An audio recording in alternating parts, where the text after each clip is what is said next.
ein paar Tage, da spielt die Welt verrückt. Da sind sie plötzlich alle schon nicht mehr so entzückt.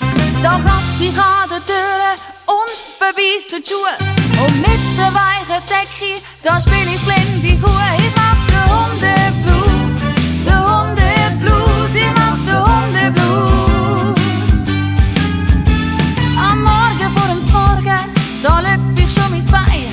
Dann muss ich nicht mehr raus, ich mach das grad daheim. Und mit im Stegenhaus, da mach ich ziemlich Krach.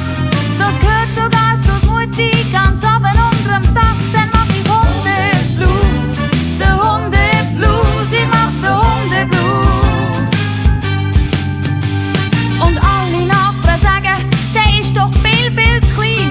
Der ist doch gar kein Hund, das muss ein Ratte sein. Dann zerfetzt sich die Hose, ich bisse die in die Hand. Wird so lange Tage brauchen, die jetzt einen Verband. Dann mach ich Hundeblues, den Hundeblues, ich mach den Hundeblues.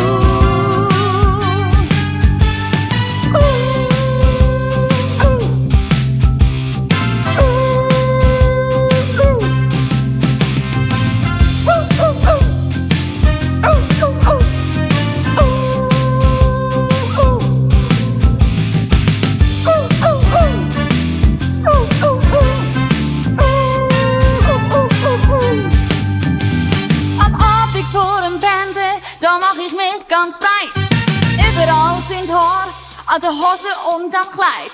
Der Freund von meinem Meister, der regt sich ihre Schuhe und wieder hört die Strafe wie die anderen auf. Dann mach ich Hundeblues, den Hundeblues, ich mach den Hundeblues. Und während die zwei streiten, da hock ich auf den Tisch. Ich friss den ganzen Pudding, das Poulet und den Fisch. Wenn ich mich überfrisse, passiert der schlimmste Fall. Auf dem neuen Teppich gibt's Häufchen überall. Dann mach ich Hundeblues, den Hundeblues, ich mach den Hundeblues.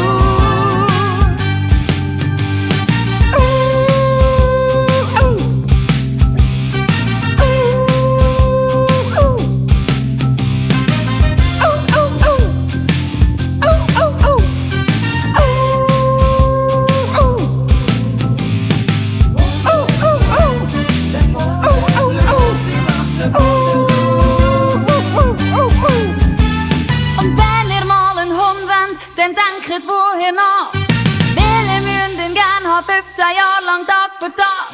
Und ist euch denn das alles ein viel zu grosse Qual?